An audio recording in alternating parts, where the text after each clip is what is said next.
This is my advice. Do not wait for it to happen to someone close to you.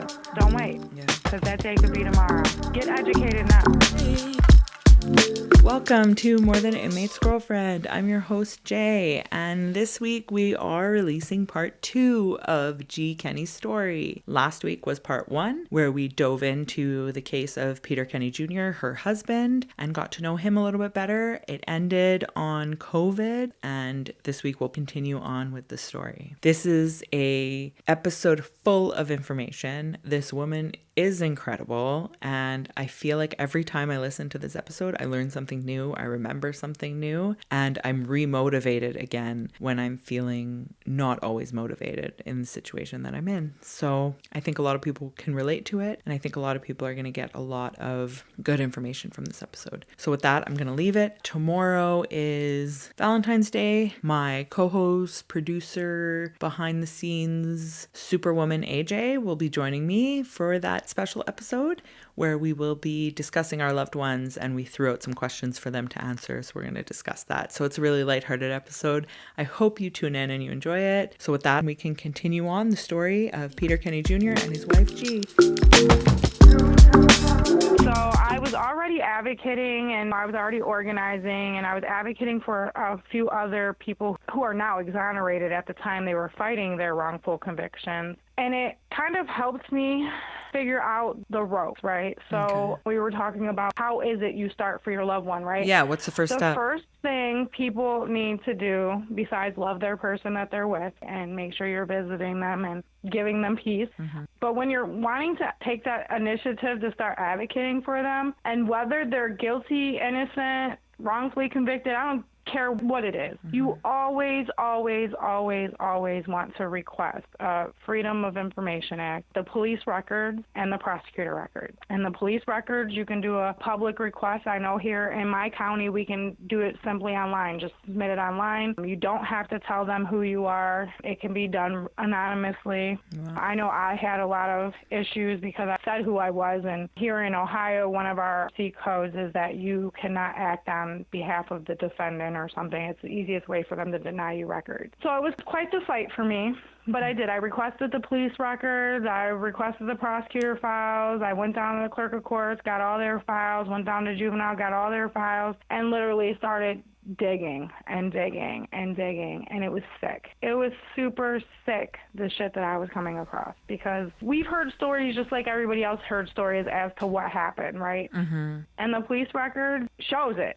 It shows you what happened. I mean, you went through the trial, so you know exactly what was said at trial. I mean, it was years ago, but now you're getting the background? Is that what the difference? Now I'm seeing what was withheld, what we didn't know. There was this alternative suspect, and he was a prime suspect, that I ended up taking the initiative and requesting his stuff too. So this specific suspect is actually incarcerated as well, was a juvenile. He's in on another body though. But this is the thing. You never know the victim. When someone's incarcerated, it doesn't release the victim's name on their docket, right?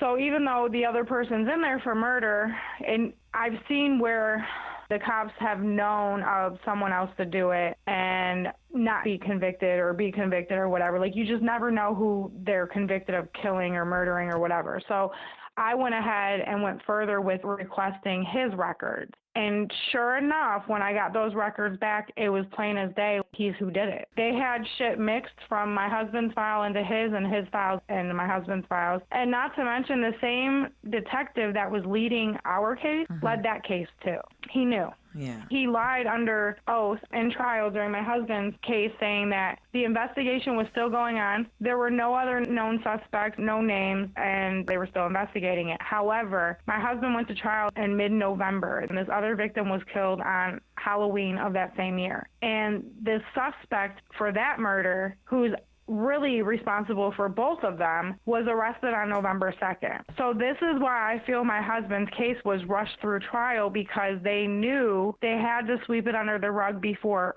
the other person's stuff started moving. Yeah. It makes you wonder why. Did you ever figure it out why they did this to your husband?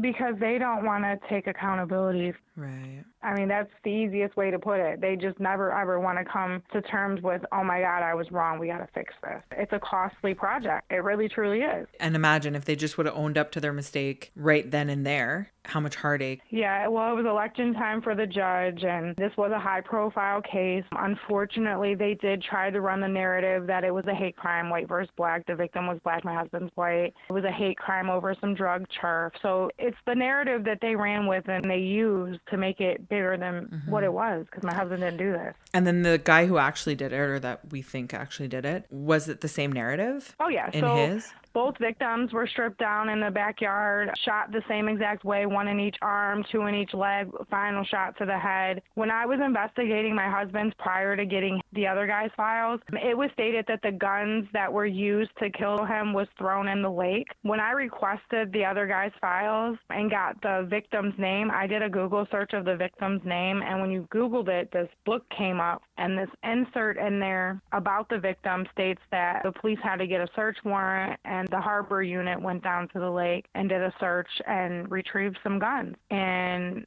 they were said to have been the guns that killed the second victim. But it's weird. You got two cases around the same time. Victims are both shot and killed the same exact way, in the same fashion, same form, and then the guns were said they were thrown in the lake on both cases. How much more clear, convincing evidence do you need to go after this other guy? So was the weapon found in your husband's case or no? They claim that the weapon has not been found. However, there have been ballistics done on the shell casings that were found in the victim's body. So, and were they compared to that gun? They have not been compared, no.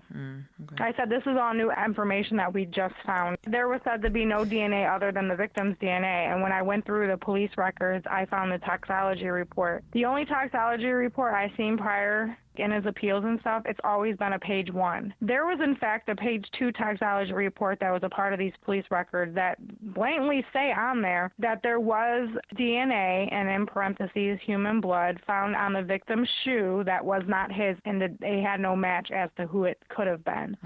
But that was something that was never disclosed either. And had it been Peter's, they would have used it against him during trial. 100%. They had his DNA. You had the toxicology report before he went to trial. Whose DNA is it? So you're like at home, opening this up, reading all this stuff. What's that like? How do you feel? It was sick. I was literally like night and day for days going through this. I mean, it was so sickening. I could not believe what I was reading, and then trying to reiterate it all back to my husband, because like I said, at the time we knew rumors, we've heard things like other people have heard, right? But to hear, oh, so and so said this and so said that, the police knew this and they knew that, it was tough having to relive all of that all over again. You know what I mean? But I will say that it gave me more sense of hope of bringing him home. I just feel like with all of the Brady violations and all the exploratory evidence that was withheld from his defense, like there's just no way that they can't give him a fair opportunity at an evidentiary hearing to give him a retrial. There's just too much doubt. Way too much doubt. And I'm assuming it was a public defender? Yeah. But see, and this is the thing, we all talk about public defenders, and that's probably why. I will say that he had 2 public defenders, and one of them really did bat to hell for him. And in the beginning of my investigation, before I even got the files and started digging through them, like I found an email address and reached out to the public defender that I know really did try to fight for him. And we had a phone conversation, and he couldn't believe. He was still in shock, even to this day, as to how they were able to convict him with nothing. Every time we filed a motion, every time we heard something, we tried to file a continuance, it was denied. Anything that he tried to file for my husband was denied. Everything was denied. He really did try, and he even in his appeals process tried to coach and help the appeals attorneys and stuff like that. He has come forward recently and submitted his own affidavit and is very supportive on doing whatever it takes to right this wrong and be as active and involved as he can to bring my husband justice, because like I said, this case hurt him as well. Yeah, it could affect you forever, this type of thing. I mean, I would find things and I would send it to him like, do you remember this? It was 20 years ago. He's like, I don't think, you know. It was tough, but I had built a network already through my organization, so there was a lot of different lawyers and investigators and stuff like, hey, look, da-da-da. So I had a lot of direction for the most part, but it wasn't easy.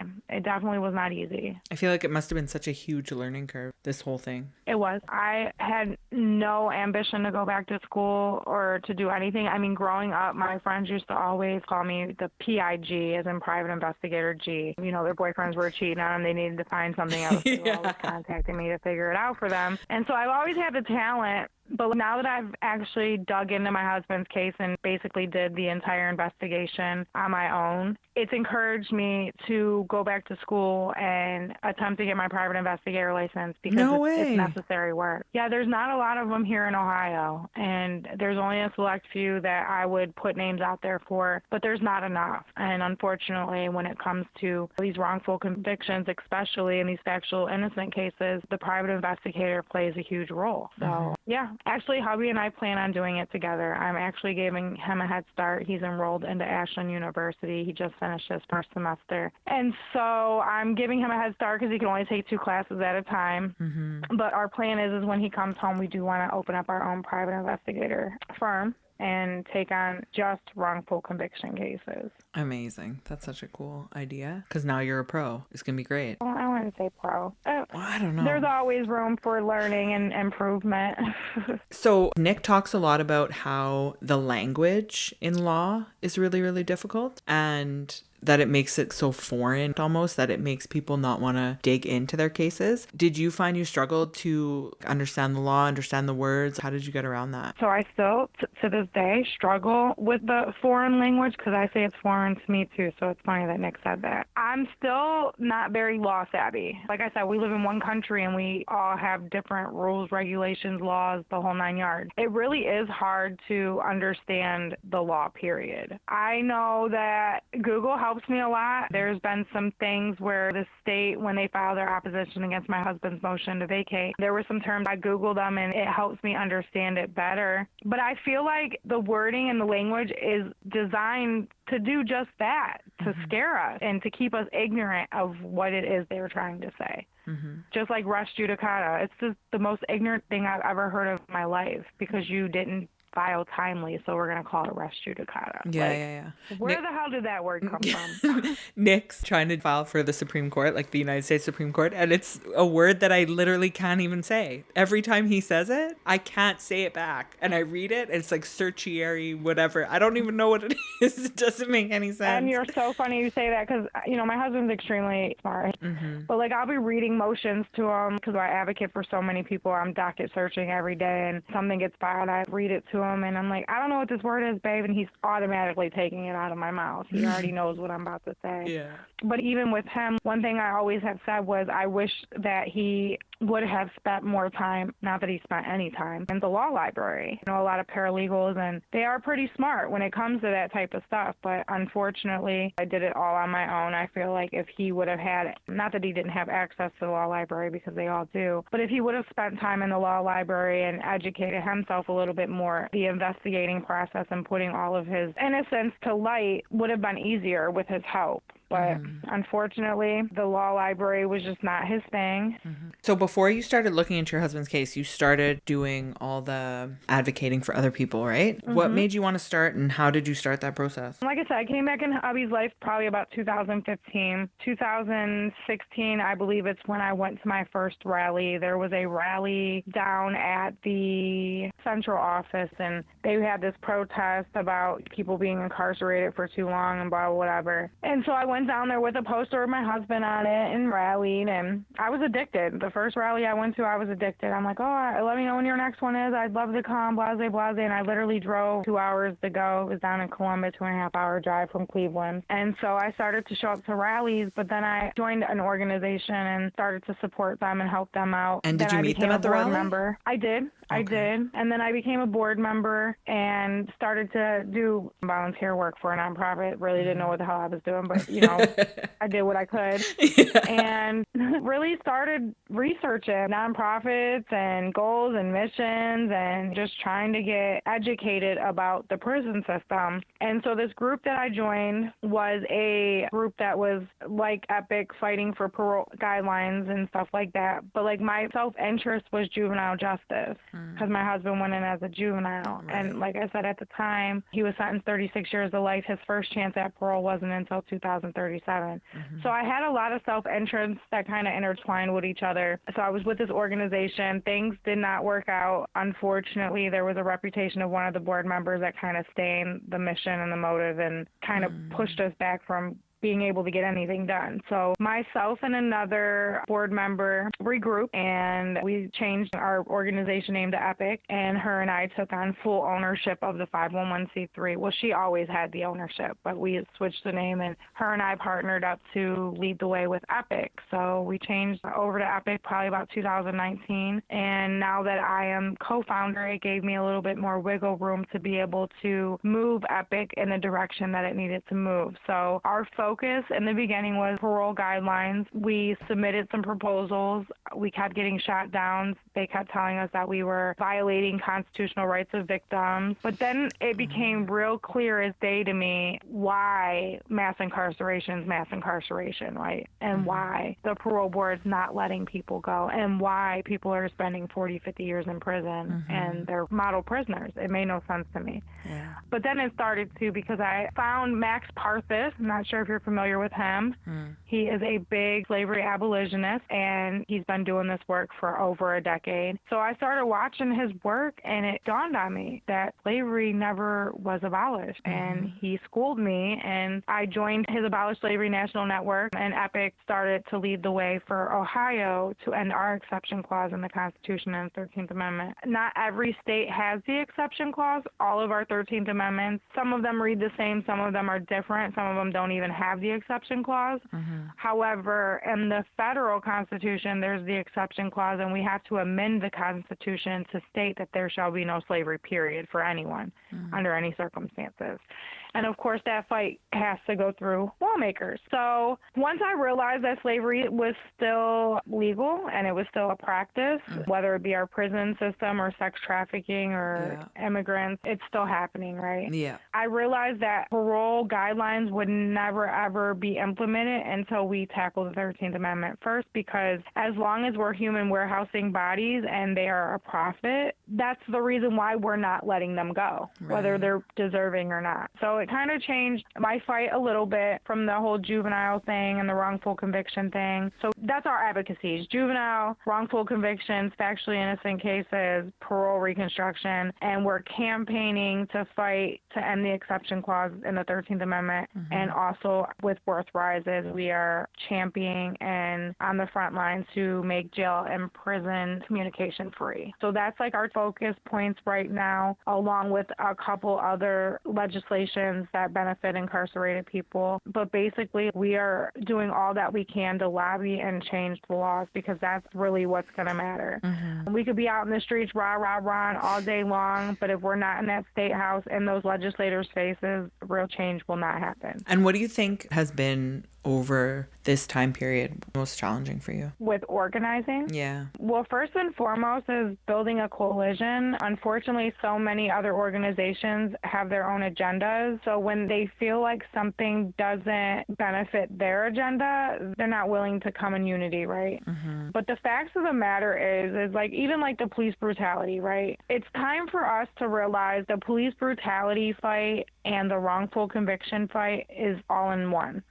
Wrongful convictions are a form of police brutality, right? Yeah. So when we can come together and make that make sense that, yeah, they are the same, that can bring a couple of different organizations together to fight the same causes and not just be silos. The hardest thing is gaining support from other organizers, honestly. It really, truly is. And it shouldn't be a me fight. It should be a we fight. And then the next thing that's been the toughest is just the state house. Unfortunately, our country has been ran by a white man for a very, very long time. And that white power, I mean, it really, truly does exist. It exists in these courtrooms. It exists in the Justice Center. It really, truly does exist in the State House, too.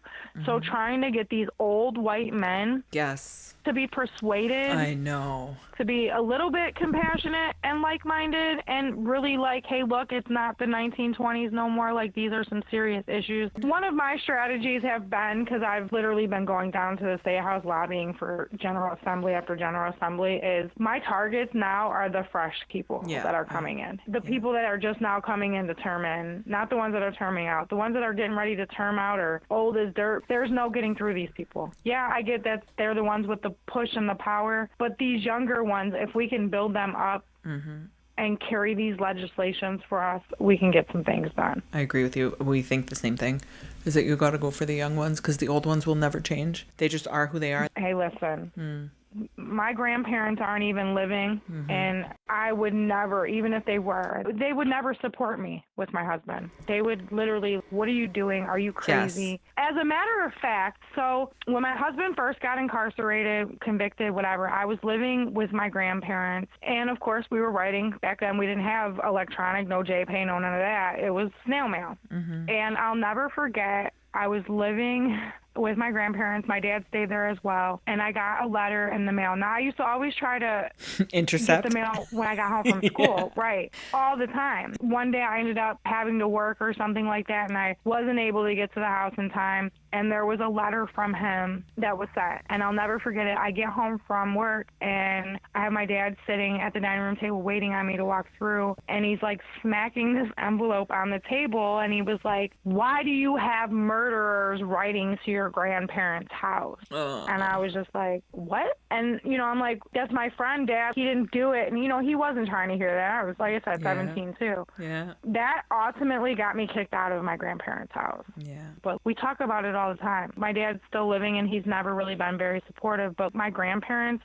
even doing the advocacy work that I do, there's no way I would have ever been able to persuade them. Yeah. And it's funny because I was talking to someone very recently, like a couple days ago, about the exact same thing. And she was like, I can't tell my dad because he would never understand. He's an old man. And I'm like, yeah, I get it. And even for me, when I was getting ready almost to get married, and Nick's mom was like, oh, I told my mom, and she's so excited for you guys, and she's so happy. And I'm like, I wish I could tell my extended family. But there's no way. My grandmother would lose her mind if she found out that I was going to marry someone who was convicted of murder 15 years ago. I think the problem with that is, and this is something else I'm always preaching about too, is we don't normalize having someone incarcerated. Like, it's not talked about enough. You know, we went to school with many people, and probably 5 of our friends had somebody incarcerated, like their mom or their dad, and we just never knew about it. It's not the conversations that people want to have. It's the stigma. But we have to. Yeah. And I'll be the first one to say that before all this, wasn't really around anybody who, or that I knew, like you said. Maybe I was, but I didn't really know anyone. None of my family I know have been incarcerated. And then whatever path that led me to Nick completely changed my mind. Over this year has been the most eye-opening experience, because you think one thing and then you learn that you've been completely wrong this whole time. Before I came back into his life in 2015, I believed in the death penalty. Yeah. I believed eye for an eye. I believed that if you harmed a child or you harmed an elderly person, you should get the death penalty. You ask me now, I don't believe in the death penalty at all, because now I've been woke and I've seen all these wrongful convictions and these people that are innocent that have spent 30, 40 years in prison for a crime they didn't even witness. And it's like, how can you support the death penalty with as much wrongful convictions we have going on across the United States? Yeah. Every day you're hearing about somebody getting exonerated.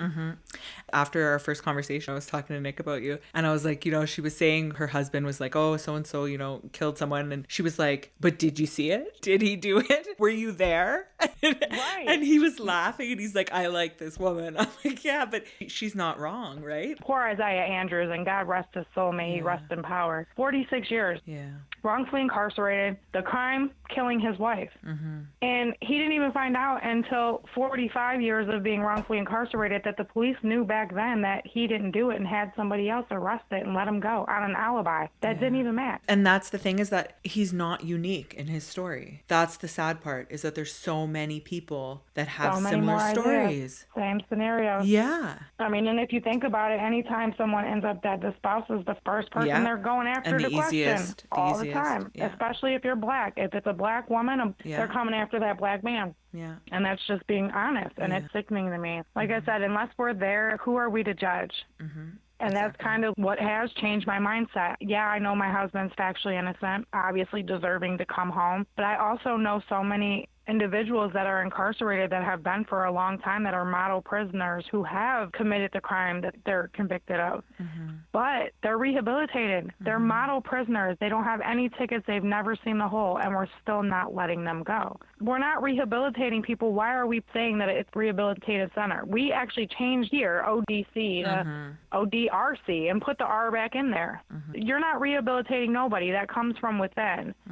So if you're flopping them and resentencing them during the parole board, where's the rehabilitation at? Yeah, that's it. And I feel like once you get woke, like you said, you can't stop because... No, once you know, you can't unknow. Yeah.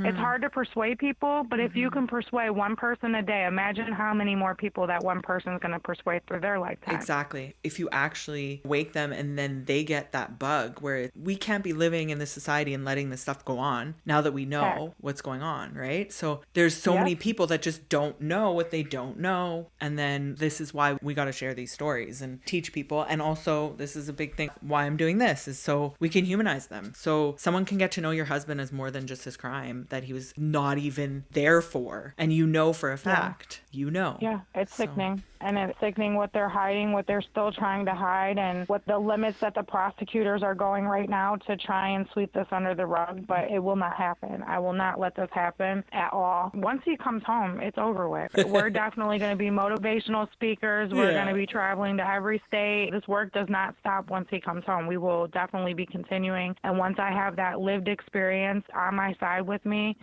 the sky is the limit. There's no limitations on anything that I can push. Once I have him with me, I don't have a record, knock on wood. I don't have a felony. I can go in here and rah to these state legislators all day long, but I've realized that when I take an exoneree or I have them on a Zoom with me or they go down there with me and they talk about their lived experience, that's what's pulling them cords in that heart. Not me, someone who's never been through it. I'm just a family member of someone, and everyone claims they're innocent, you know, that mindset. But once you have that lived experience, so much more is possible. And that's what I really need right now is just my husband to be home, because all of these plans that I have and these goals that I have, they're reachable. But it would take way longer to reach them than it would if I just had him home to help.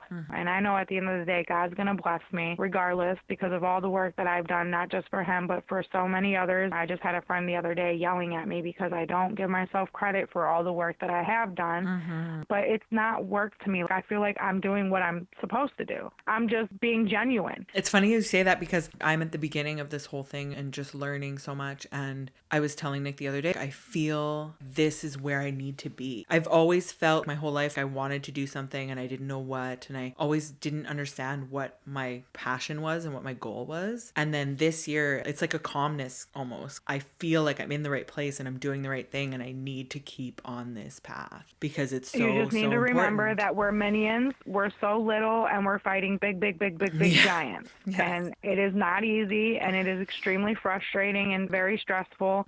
But you have to fight. You have to fight. You have to fight. You have to fight. If you back down and you give up and you let them deny you until you know you let them win, right? Have you ever felt like giving up? Oh, yeah. Have you ever paused? All the time, even still. Sometimes I tell his ass, I'll just see you when you come home. Trying to keep him elevated and level-headed and just to lift his spirits is exhausting enough. And believe me, I'll do it until I'm in my grave because I love him that much. But to have my own organization and to be advocating and all this activism, like if you don't take care of yourself and shut yourself down. My husband, thank God he understands, but like sometimes I have to shut my phone down for 3 days, not answer messages or texts. I just have to shut completely down because if I keep going and going and going, I'm wearing myself down, and if you're not good enough for yourself, you're not no good for anyone else. So I have to force myself. It's hard because I hate just shutting down and not doing absolutely anything, but it's necessary because if not, you're going to burn yourself out, you're going to get exhausted. And there's been many a times where, especially with the organization work, it's hard working with people, it's hard not getting support, it's hard pushing for things when people's family members don't want to show up. But like I said, I'm understanding of that because people don't know where to start, right? I've thought about it, like, oh, screw this, I'm just going to focus on my husband. But like I said, there's so many more people that are deserving of freedom and being home with their family than just my husband.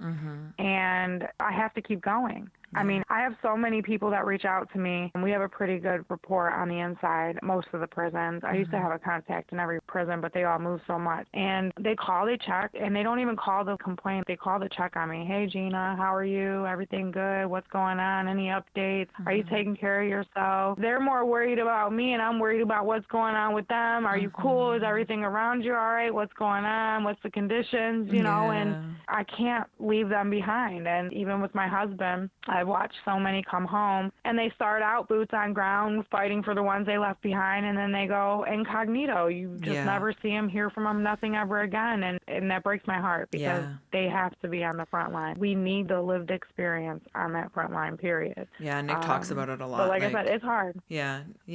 And he talks about how people go home, like you said, and then they say like, oh, I do on GTL, we'll talk, whatever. And then they just don't. And he's like, I just never see them again. I never hear from them again. They just go on live there. Or he's like, even worse, they're back 10 months later. And he's like, I tell them. Months later. Yeah, I'm not talking to you. You come back, we're not friends. You have the opportunity to go live your life and I don't. So you better go and you better live your life and you better do something and you better not end up back here. And he's like, it's almost insulting when they come back because I would do anything. You're stuck. Yeah, just for one more chance. Just give me one more chance. Yeah. There's guys that come home and they automatically, obviously, add me on Facebook and keep up. And I will say there's probably about 10 of them that have done that. And literally, he's got 3 solid guys that literally look out for him, reach out, check on him, the whole 9 yards, answer his phone calls. And then there's the others that end up like, damn, babe, so-and-so ain't been on in a while.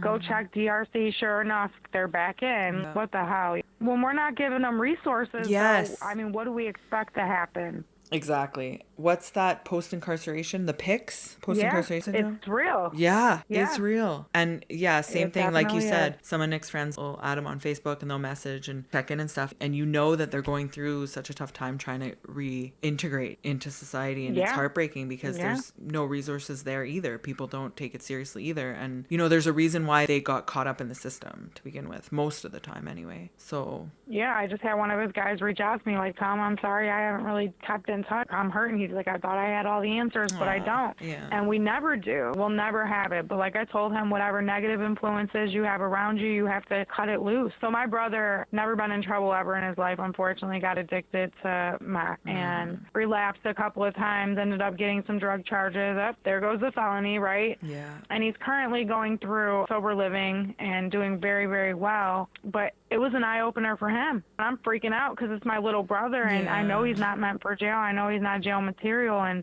it's super sad. Scary. Yeah, no one was willing to help him. I did put him in the CPI for a little while, but it was like I put him into prison anyway. And then, like I said, he caught that charge and ended up going to county for a little bit. Our county jail is horrendous. If you Google Cuyahoga County Jail, you'll find all kinds of interesting, inhumane activity happening in that jail. It's like a third world country. But it scared him. And then he went to a CBCF, which is a correctional-based facility. It's a mini prison. And now he's in the sober living. But now he's seen me do all this work for years. Him and my husband were close way back in the day, too. And now he's like, sis, whenever you need me, any rallies, whatever, like, I'm all for it. For so long, I try to get my family involved. And, you know, like, they should be the easiest ones I should be able to pull to a rally. Yeah. And it always takes something personal happening to somebody for them to want to have step in and help. And it should not be like that. Don't wait. This is my advice. Do not wait for it to happen to someone close to you. Don't wait. Yeah. Because that day could be tomorrow. Get educated now. That way when it happens, you can figure it out on the front end. Because once they're already in there and they're shackled, it's the hardest ever to bring them home by any means. Even when they're innocent. Especially when they're innocent. I really am curious about your kids. How did they take all this? Let's see. My youngest is going to be 14. She was about 5 when I first came back to his life. So when I first came back into his life, it was just more over the phone conversation. I think at that time we couldn't even figure out video visits on JPay, so we didn't even bother. But I would visit him, and they would talk to him on the phone, and they would talk to him very often, almost probably every single day. If they were around, they talked to him. And then I think it was probably about a year, maybe a year and a half into the last time, this consistent time, they started to ask me, when do we get to meet him? When do we get to meet him? My husband never was okay with little girls coming to a prison. He even said dads and daughters. He always said it would break his heart if he had a little girl who had to come to see him in prison because it's not a place for a little girl. Yeah. So he was kind of against my kids coming in there all together, not my son, but my daughters. And like I said, they kept asking and asking and asking, and I kind of just left it up to them. We got them approved, and he knew they were approved, and I ended up scheduling a visit. And I didn't tell him, and it was a surprise visit. I don't even think I told the kids. Yeah, so it was a surprise for all of them. Aww. And so we pulled in, and they realized that they were super, super happy and excited. And it was just perfect, because when we got in there, they actually sat us against the back wall. So where he comes out at, he would have to walk past us. So he didn't. He didn't see me because he thought I was only coming to visit. And he didn't see me, so he was like, what the hell, where's she at? And the COs told him to turn around, and he turned around, and his mouth just dropped, and he couldn't believe it. And literally, they've been bonding hardcore ever since. They love him dearly, and they're always up my butt about when's the next time they get to go visit. Yeah. Awesome. They call him Daddy and a Half. That's their stepdaddy, but they call him Daddy and a Half. Amazing watching them bond. Even his son, like I said, he had to wait until he was 18 to start bonding with his dad. But they do. He loves them like they're his own, and all them kids love and adore him. I love when you were talking about how he always gets a visit no matter what. Yeah, so even when I was restricted for my permanently 6-month ban, even though I was restricted, he only got 30-day restriction on visits in commissary. So after 30 days, he was able to get his visits back. So I made sure that every single visit was set up. I would drive the kids out there. And with my restriction, it even says on here that my restriction with him restricted me from anyone else. If I would have been on anyone else's visitation list, it would have banned me from seeing them and putting commissary on their stuff. I was going into the prisons doing reentry workshops. It banned me from doing that too. But for him, I just made sure that I did everything that I could to keep him going. So he got all of his visits while I was on my restriction. And I got his son, who was 18 at the time, an authorization form signed to where he could take in my children. So he would take my girls, and they got to visit them for 5 months without me. I got my visits back. I was like, nobody can go for the first 2 months. I remember when you were telling me, it just warmed my heart so much, because there's only so many ways that you can show your love to him because you guys are so separated. And I just think that's such a sweet way of showing him how much you love him, by making sure that he always has someone when he can. I just thought that was really sweet. Yeah, absolutely. And you can only have so many visitors, right? And it's a process. Just in case people out there don't know, it is a process to get on somebody's visitation room. It's easy to get off of it. Yeah. It's a hard process to get put on it. So they're limited. They're only allowed so many people on their visit list. You really don't have room to wiggle. So if he's making room for you to be on his visit list, please show up. Yeah. There's times where we have to take people off to make room for other people, and blase, and I'm always on them. If I cannot be there, I'll always make sure he has his visit. Is there anything else that you find helps your relationship, or you find keeps it strong? Do you have any other traditions or things that you could share that give other women ideas on how to maintain that relationship? So one thing that I do for him to make him feel still a part of, especially his family, so they have reunions and get-togethers, so I always make sure that I would schedule back-to-back video visits with him during these functions so that everyone else had a chance. They'd line up, talk to him, whatever. He actually tragically, unfortunately, lost his brother, and then a couple years ago lost his father. So again, made sure that I was able to bring him, actually with his father, it was really nice. They allowed him to go into the unit manager or the case manager's office and Zoom him through, and he got to participate the entire time. So the 3 hours, we set him up on a podium, and people just walked up and talked to him and whatever. Not the best way to have to grieve your family. However, having him there, that definitely warmed his heart. Best Wife Ever Award, just got that this week, even though I was already that. His niece, he's got the most adorablest niece. I'm sure you've seen the pictures. She's so cute. That's Miss Ireland, and she is a miracle baby. I cannot have no more children, and I don't think that when he comes home, he'd want to have no more children. We're 40 years old. It's time to enjoy life. He's been held hostage for so long, right? Yeah. The kids are getting older. They're going to start popping out their own, right? We'll be grandparents. We don't need our own kids. But Ireland is, in fact, our love child. Aww. I feel like she was brought to our lives because God knows my husband's coming home and she needs a lot of love. And so she is his child. I don't care what anybody says. That man is the only man in her life that calls and checks up on her all day long. Oh. It's Ireland, Ireland, Ireland. So I went ahead and got her approved to visit. So we got her on the visit list, and the first visit, it was super funny because he knew she got approved, but it wasn't letting me put her on a visit. It was blocked from we have to schedule online. So she was blocked from me being able to add her to a visit. And so I drove to the prison because I couldn't get a hold of nobody on the phone to find a way to get her pushed through that week so that I could get her on the visit that weekend I had. So I can do a visit up to 24 hours. So I can set up my visit the next day as long as it's 24 hours before visit day or before visitation, right? Okay. So I drive to the prison, jump through some hoops. I do have some COs that like me.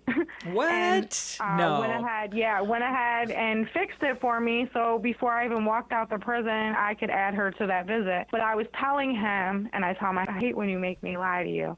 But I like surprising him because I love seeing the reaction. And so I told him I can't get her on. Yeah, she's approved, but they're telling me that I have to wait until next week to put her on a visit, blase, blase, blase. And I showed up that Saturday, and it was me, her, his aunt, and his mom, and he thought it was only going to be me coming. And Aunt Margaret showed up first and said that I was sick, and then me and Debbie and the baby came in later, and he was just super like, oh, my God. It really definitely made his day. And when I'm looking at it, it's messing me up because that's how old his baby was when he got incarcerated. So he's never been able to bond with a baby. So watching him love this child like she's his own, it definitely like, man, I love you so much more. I love it. It's a turn on, you know what I'm saying? Yeah. Back in the beginning, he used to have me stuff made and sent out and cards every holiday and this, that, and the other. And over the years, I don't get as much as I used to, and I'm okay with that. Yeah. Every relationship, you kind of just get comfortable with the way things are. But at the end of the day, I know that he loves me to death. When he comes home, he's going to worship the ground that I walk on. He knows that he already owes me and his aunt his whole entire life.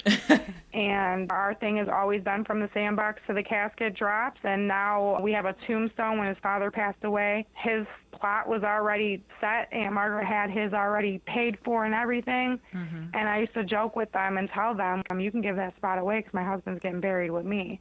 And so when Dad passed away, Aunt Margaret got in his ear and was, do you really want to be buried with her? And she ended up putting me on top of my husband. Our names are already in our tombstone and everything waiting for us. I love it. That's so cute. It's to the grave, set in stone now. So he's stuck with you. I just told my mother-in-law that yesterday. You're stuck with me. She said, I love being stuck with you. Aww. So that's so cute. So we've talked about him a lot, and we've talked about a lot of stuff, fascinating stuff. Is there anything that you want the world to know about him? Like if you could think of anything that you'd like to share. He's the most amazing man ever. He's the sweetest, most caringest man ever. He's got a heart of gold. Anyone that knows him knows that he would not be capable of hurting anyone, not even a little bit, let alone being convicted for a crime against a friend, someone that he considered a friend. And it's time for him to come home. He's an innocent man. If anyone would like to see the short clip documentary to his truth, it's a little glimpse into it. It's not everything, but it's still a huge part into his innocence, and they did a great job. You can go to YouTube and Google Peter Kenney Jr. I Cannot Be Broken, or just I Cannot Be Broken, or Peter Kenney Jr. It'll pop right up. 9 minutes. Whenever you have 9 minutes, check it out. Share it. Sharing is free, and it's the easiest way to support. And if you're more interested in keeping up to date on his upcoming movement with his case, right now we are in appeals court. We filed a motion in June of 23 to vacate and set aside his sentencing. The judge thought it would be a fabulous idea to wait until October 19th of 2024, so over a year and a half later, to dismiss it for lack of jurisdiction, which is understandable because she was not the judge who convicted him. But It's now in appeals court. There's so much Brady violations and exculpatory evidence that was withheld that I don't see how anybody with integrity could deny it or dismiss it again. But we'll see. I'm hoping it doesn't take us to go to Supreme Court. I'm hoping the 8th District Court does the right thing and sends it back and we get our evidentiary hearing. But if you want to stay up to date on the movement, you can follow him on Facebook, Peter Anthony Kenney Jr., and then on Instagram, Free Peter Kenney Jr., and then, check out that documentary. And then also talk about EPIC. What does it stand for, and how do people hear more about that? So EPIC is Ensuring Parole for Incarcerated Citizens. We are a 501c3 nonprofit registered here in Ohio, and we fight for fair laws and treatment of incarcerated people. We advocate for those that are subjected to parole, juvenile justice, as well as those that are wrongfully convicted / factually innocent, because there is a difference. And basically, we champion and campaign for anything that's beneficial to those that are incarcerated or even home that have felonies and face that lifetime sentence of having a felony. But you can find us on Instagram at Epic in Ohio, epic.ohio on Instagram. Twitter is at Epic in Ohio, and then on Facebook, Ensuring Parole for Incarcerated Citizens. And then what about the Abolishing Slavery? Abolish Slavery National Network is a national organization fighting hardcore to end the exception clause in the 13th Amendment. The 13th Amendment in most state constitutions reads, there shall be no slavery or involuntary servitude except for a punishment of crime. Therefore, that except still allows slavery to brew within our systems, and it doesn't even say a certain crime. It just says if you've been duly convicted of a crime, you are subjected to slavery and involuntary servitude, which is wrong. And it's 2024. Slavery has no business being in our Constitution. We all thought back in 1865 that it was ratified. It was not. The narrative had changed, and it does. It goes all the way back to convict leasing, Jim Crow laws, and that's where mass incarceration has come from. And if you don't believe it, Google it, research it, and then come back, and you'll see that the reason why our prisons are over capacity is because it's human warehousing, modern-day slavery. Mm-hmm. They're on Instagram, Facebook, Abolish Slavery National Network. Also, Worth Rises is the ones that's leading the way for the federal campaign of the End the Exception Clause. Lots of great work happening. Like I said, we just have to get to these white men in power, get them to see things for what they are, even those that don't have anyone incarcerated. And I like to tell people, even if you don't, this is just as much as a them fight than it is a we fight, because we as taxpayers foot the bill. We pay for the housing of these incarcerated people. We're footing the bill for the wrongful convictions. Immunity is something, it's real. A lot of people talk about qualified immunity, but there's a thing called absolute immunity where the judges, the prosecutors, these legislators, they're all protected. And as long as they're protected, we cannot hold them accountable for these wrongful convictions and these police brutalities and everything else that they are unfortunately a part of, right? But if we don't realize that this isn't just because you have someone in prison, this is a taxpayer problem. And we wonder why our children are failing and the schools are getting tore down and this, that, and the other. The school to prison pipeline, it is a serious matter. The more we keep investing into these prisons and taking from these schools, that's all it will ever be, is human warehousing. We really need to pay attention even if we don't feel like nothing to do with me. Well, I'm tired myself of footing the bill of wrongful convictions and paying for people to stay in prison that shouldn't even be there, deserve to be there anymore, or whatever. I'd rather my tax money go to the schools, to the kids, give them some after-school activities so they're not out on the streets being hoodlums. The more we keep investing and allowing our tax dollars to go wherever the hell these people that control them choose to distribute them, we're in trouble. So it's not just you and I because we have someone incarcerated. We as taxpayers are just to blame for the shenanigans that continue to keep happening because we just want to sit back and just let things happen. Yeah. No, we have to come together and unite. Couldn't agree more. Well, thank you so much for so much of your time. I love speaking to you. I just find you so inspiring, and I'm so excited for everybody to hear this because it's incredible. And just knowing that you started from nothing, you had no family or anything doing this, and you just brought it upon yourself to try and affect change, and you have been. So anybody can do it. It's just a matter of wanting to, right? So absolutely. And like I said, you can't get discouraged. You have to be consistent. And just because you're being denied or being told no doesn't mean that you can't keep pushing to make things the right way. We've been told since we were younger, when I tell you no, you stop. Well, I'm telling you now, when it comes to this work, when you're being told no, don't give up, don't stop. You can't. That's exactly the advice that I'm currently taking, and I appreciate that so much. Well, we're going to give Peter Kenney's advice, too, for those that are incarcerated. Please. I actually pulled it up in front of me. His advice to anyone that's incarcerated, that's experiencing any type of retaliation, restrictions, you know, the situation that Jay and Nick are going through, the situation that I had spoke on earlier about our restriction. His advice is just to be sure to cross all your T's and dot all your I's, because when you are battling these people, talking about those big, big giants again, the only chance you have of winning is policy. And it is the one thing that there is no gray area about. Policy is to be followed as written. And that's not just by us, but that's by them too, period. As for them showing retaliation, well, it's a harder fight for us in here. Pride and things like that start to affect you. But no, whenever you have an argument that's headed to those people's superiors, be sure to be all the way in the right. That's the best advice I can give. Thank you, Peter, for that information and that advice, because I don't think we're the only ones. And I know there's a lot of people that are probably going through similar situations and it's their first time or they haven't been incarcerated for as long. So you don't know how to figure out these things. So thank you for that. Thank you for sharing. Absolutely. All right. Well, I think that's a wrap. Thank you so much again. I so appreciate it. I hope that people hear your story and feel the way I feel about it. I'm sure they will. So thanks again for coming on. I appreciate it. Of course. Take care. Thank you. Bye.